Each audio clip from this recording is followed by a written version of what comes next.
Redditors who've had stalkers, exes, creepers.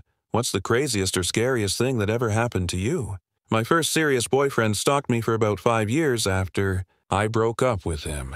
The reason I ended it was simple but terrifying. I started noticing him becoming increasingly possessive and controlling. He wanted to know who I talked to, where I was, what I wore, and who I looked at. It scared me. I was still young, and he was older. So I decided to leave before things got worse. But the breakup itself was brutal. He cried, screamed, begged, and said I was ruining his life. I thought that once I walked away, it would be over. But that was just the beginning of the worst 5 years of my life. At first, his behavior seemed like the harmless actions of a bitter ex. Constant texting, phone calls, and random gifts delivered to my workplace. I ignored it, hoping time would heal his obsession. But 6 months later, I started bumping into him everywhere, on my way home from work, outside my gym, even in random grocery stores miles from my neighborhood. I moved apartments, changed my route, tried to disappear, but somehow he always found me. I didn't use social media, begged my friends not to tag me anywhere, but he still knew everything. I changed my number twice. Within days, he had it again.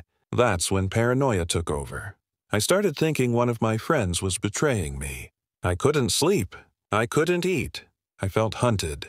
Finally, I reported him to the police, but they brushed it off. "He hasn't hurt you," they said. "We can't do much without proof." Another year passed. His obsession got worse, creepy notes under my door, packages with no return address. I don't even want to go into detail about some of the things he did. But it got dark. Dark enough that I started fearing for my life. When I finally reported him again, the police actually listened. But what they discovered later made my blood run cold. About 2 months later, I woke up to a headline in the local newspaper. National Tax Office employee misuses resources to access personal data. And the main name listed was his. He had been using his government job to access my tax records, my addresses, my phone numbers. Every time I tried to disappear, he always knew exactly where I was. Before the court case even began, he committed suicide. And I'll be honest, I cried with relief. Those were the worst, most traumatizing years of my life. At first, I honestly thought his persistence was just heartbreak.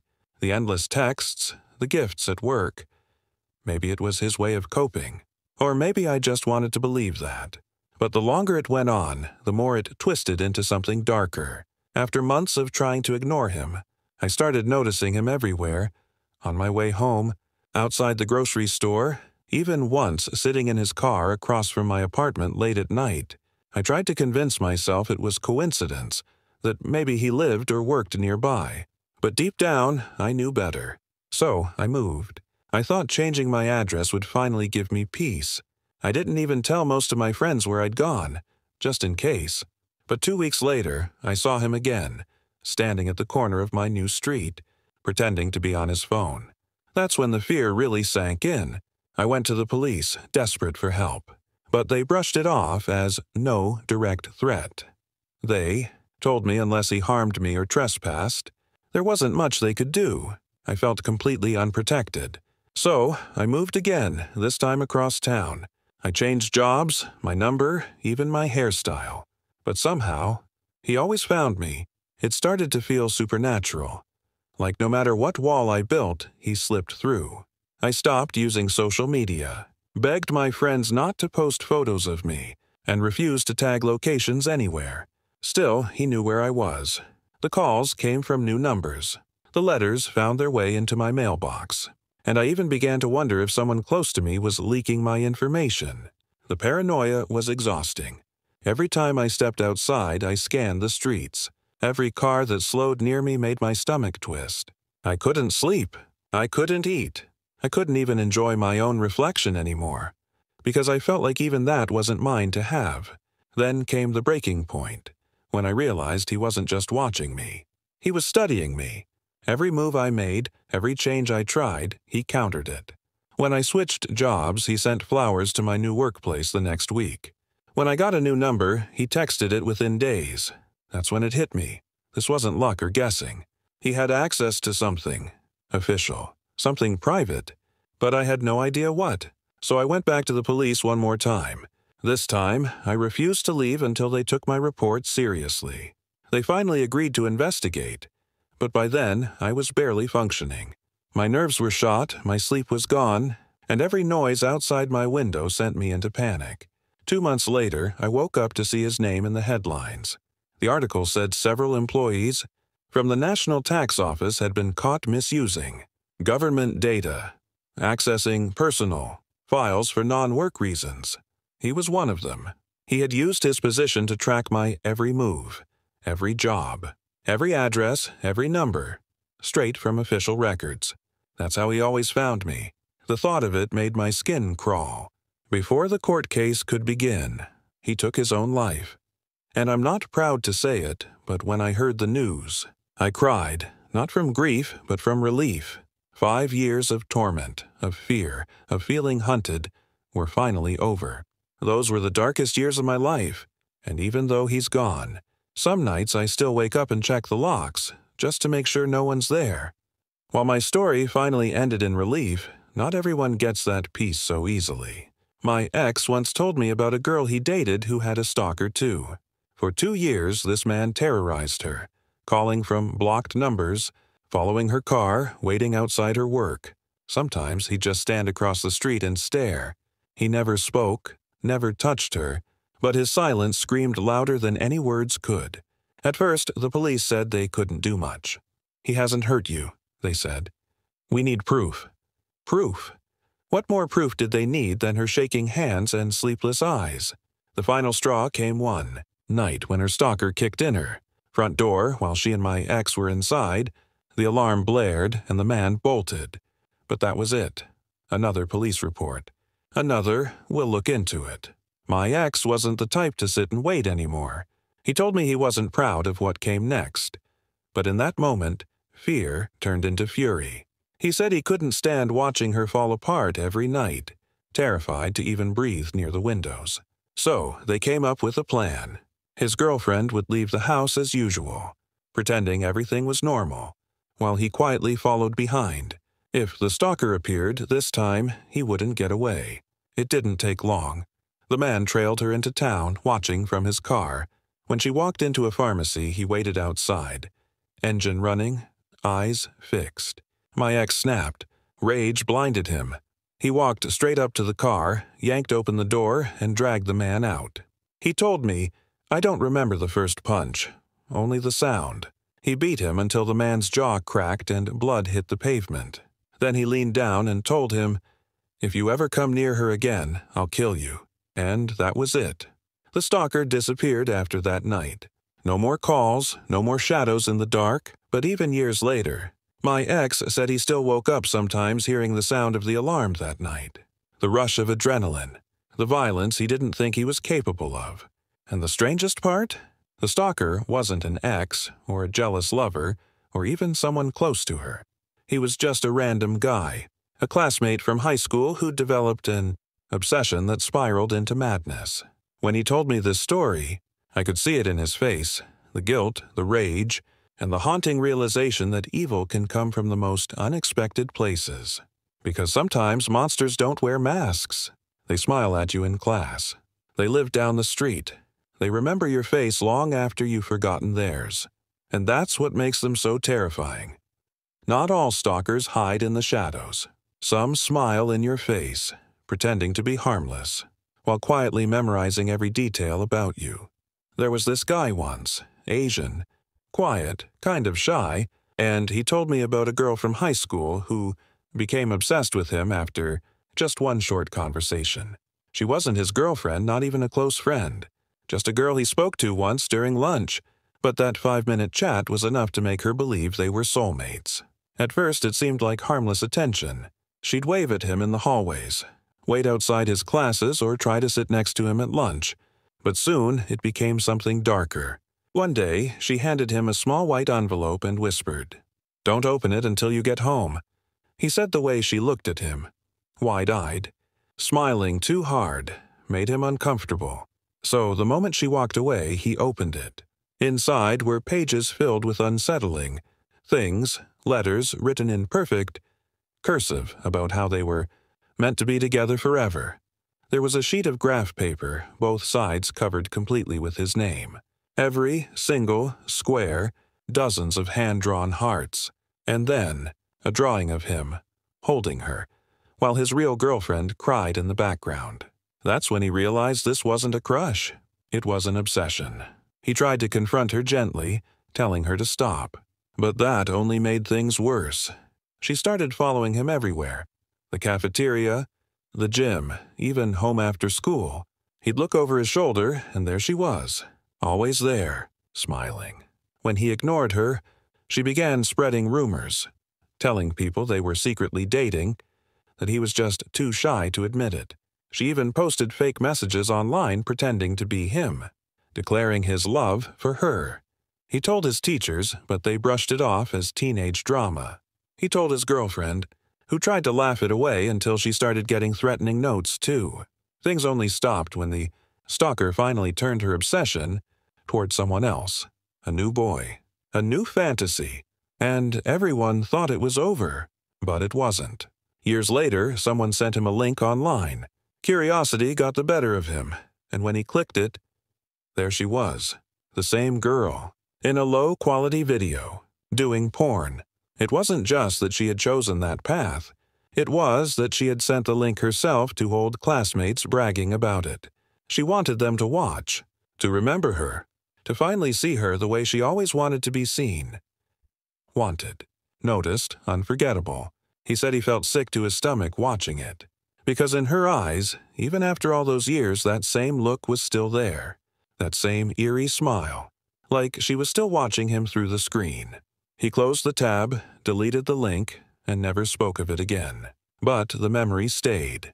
Because once you've been stalked, you never really stop looking over your shoulder. It started with a single DM. Nothing threatening, nothing special, just 4 words. I know your secret. She thought it was a prank at first. Her Instagram was public and she posted outfit pics, funny clips from her night shifts, and travel photos with her boyfriend. There was nothing to hide. But the message didn't stop there. Every night around 2 a.m., she got another one. I saw what you did. You can't pretend forever. See you Friday. She told her boyfriend, who laughed it off, said it was probably some creep trying to scare her. But when Friday came and went, and she was fine, she tried to forget it, until next Friday. That's when the photos started showing up. They were all taken from outside her apartment, one from across the street, one through her living room window, and one of her bedroom door, slightly open, from inside. She froze when she saw that one. Her hands trembled. The door in the photo had a chipped paint mark on the corner, the same one she stared at every night before bed. She ran to her room.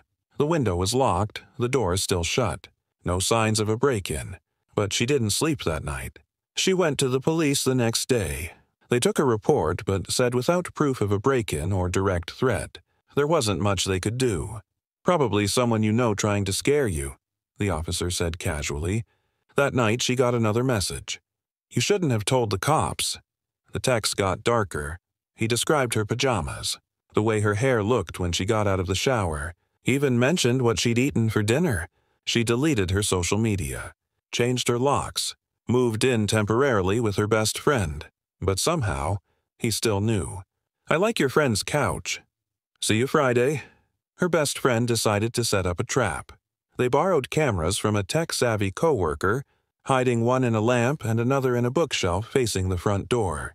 Thursday night passed quietly. Then, around 3:14 a.m., motion detection triggered. The next morning, when they checked the footage, their blood ran cold. It showed a man standing at the edge of the window frame, tall, dressed in black, face completely covered. He just stood there, watching them sleep, for 45 minutes. Then, before leaving, he pressed something against the window. A small sticky note that read, "You shouldn't ignore me." They called the police again. This time, they took it seriously. The building installed security cameras and she was moved to a safe location. For a while, things were quiet. Then, one night, months later, she got a text from an unknown number. It was just a photo. Her old apartment door.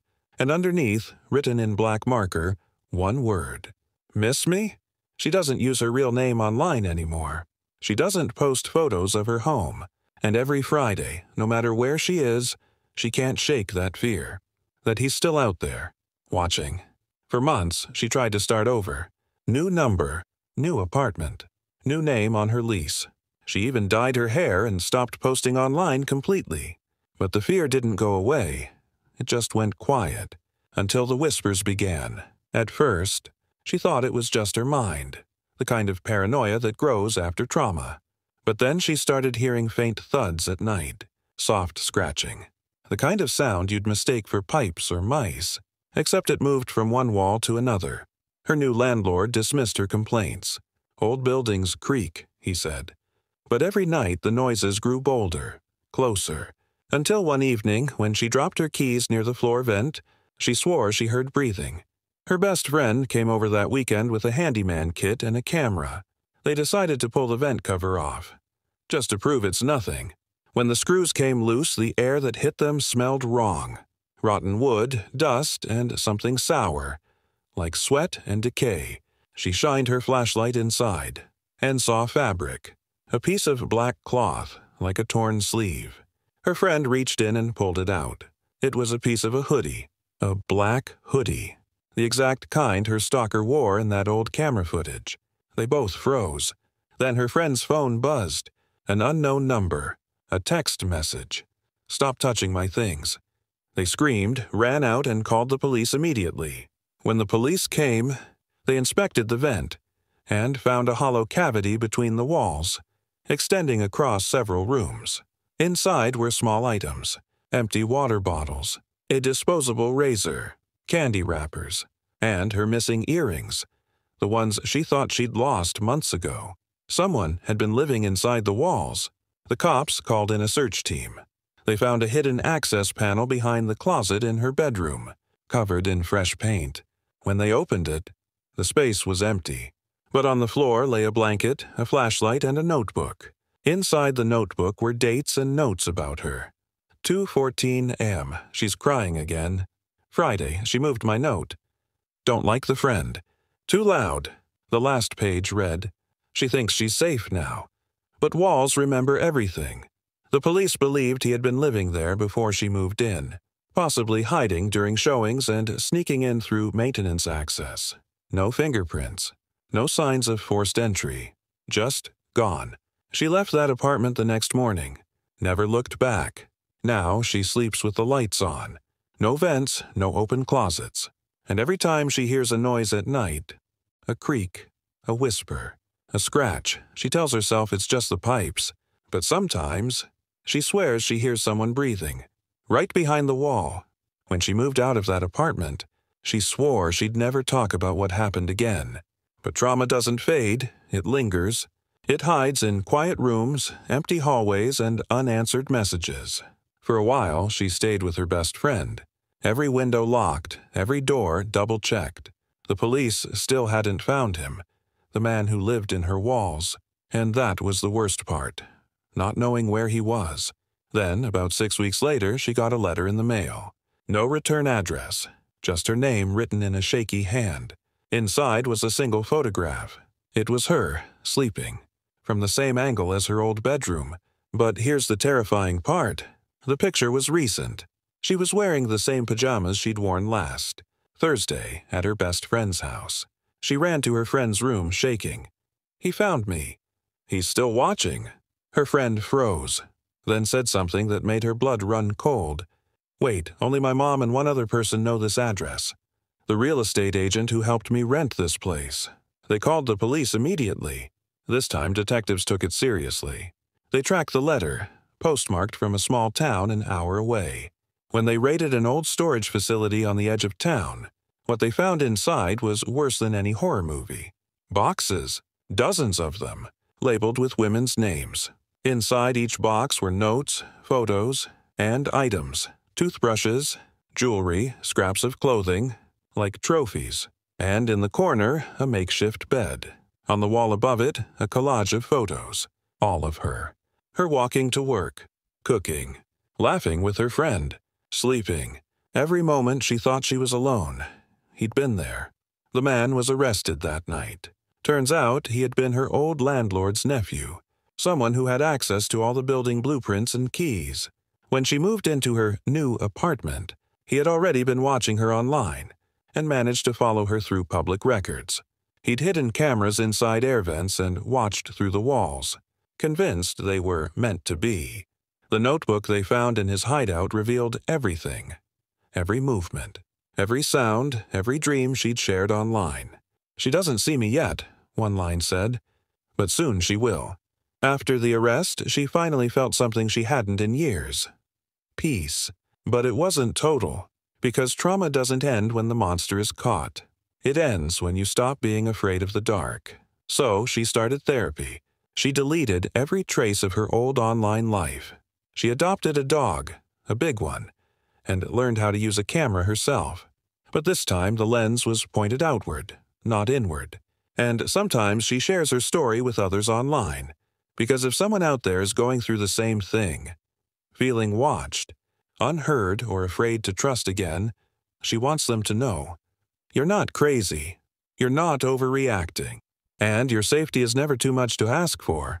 If you made it this far, thank you for listening.